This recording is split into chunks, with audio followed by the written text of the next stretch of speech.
Welcome to Presentation, Ponder, Practice. Israel was unfaithful to God, participating in immorality and idolatry. God sent his prophet Hosea to the kingdom of Israel to lead the nation back to himself. For the latter part of chapter 2, Hosea wrote about the restoration of Israel through God's saving grace. It is important to note that through the remainder of the context, we find the restoration of Israel includes the mother and her children. God said through his prophet, "Therefore, behold, I will allure her, bring her into the wilderness, and speak kindly to her." Literally, speak upon her heart. Hosea chapter 2 and verse 14. "Then I will give her her vineyards from there, and a valley of Achor as a door of hope." Verse 15. The regenerating of the relationship between God and Israel will come about through a return to the wilderness like at the beginning. He will woo her and win her again. He will restore to her everything she has forfeited by her behavior. The valley of Achor was the location of Achan's sin in Joshua chapter 7 verses 24 through 26, but it would become a door of hope. In the regenerating of the relationship, the woman would respond as in the days of her youth, as in the day when she came up from the land of Egypt, finishing out verse 15. At the time of restoring, the woman would call God Mi'ish, meaning my husband. She would no longer call her God Mi Baal, meaning my Baal. The hope of future salvation is the basis or reason for reformation now. "For I will remove the names of the Baals from her mouth, so that they will be mentioned by their names no more." Verse 17. Reformation now prepares the way for the future. God would make a covenant for Israel with the beast, birds, and creeping things. Hosea is looking at an eschatological restoration of the man and animal relationship found in Genesis chapter 1 verses 21 and 24, a paradise regained. The same vision is seen in Isaiah chapter 11 verses 6 and 7, which will be fulfilled in the new heaven and the new earth based on Revelation chapter 21 verse 1. Hosea also promises an end of war like Isaiah chapter 2 and verse 4 and Micah chapter 4 verse 3. These too will be fulfilled, Revelation 21 verses 2 through 4, in the new heaven and new earth.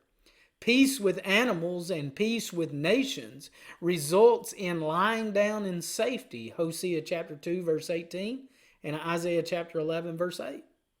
Marriage, an act of love, is used to illustrate the beginning of a relationship of love between God and his people Israel, such as they had not known before. This is a new covenant, God said. "I will betroth you to me forever," verse 19. A bride price was often paid to get the bride. The bride price paid for Israel was righteousness and justice, also loving kindness and compassion.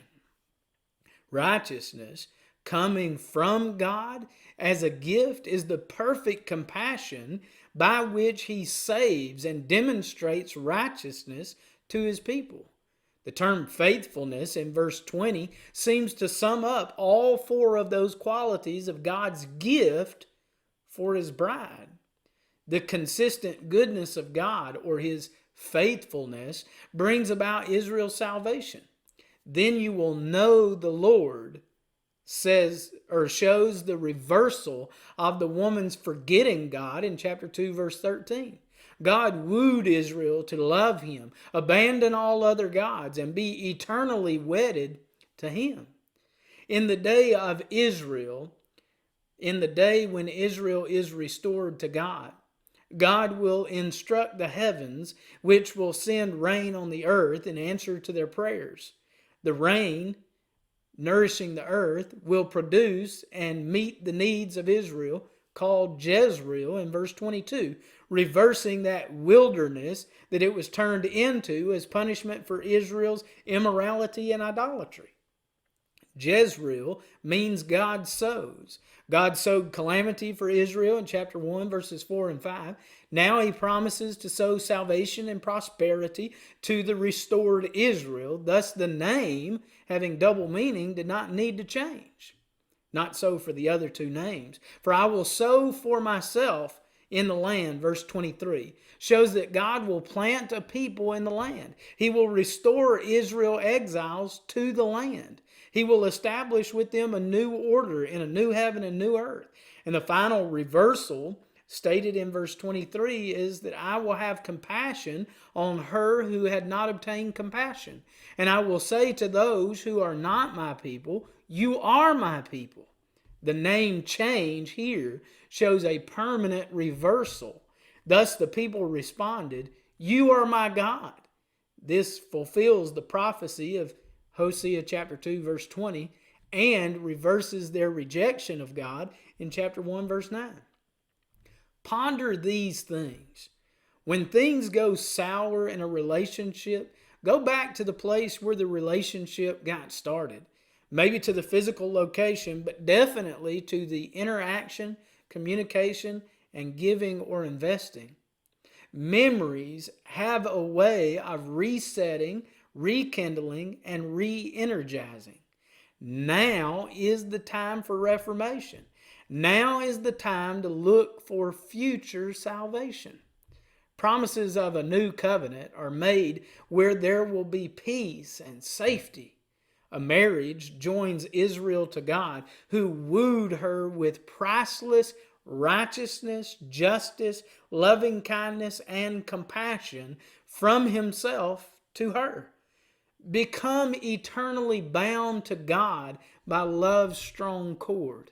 Restoration on our part brings full and complete reversal of our former behavior and claims. When God restores, he reverses all punishment to be reward. And then he carries out the reversal himself. Be restored to God. And may God bless you with salvation.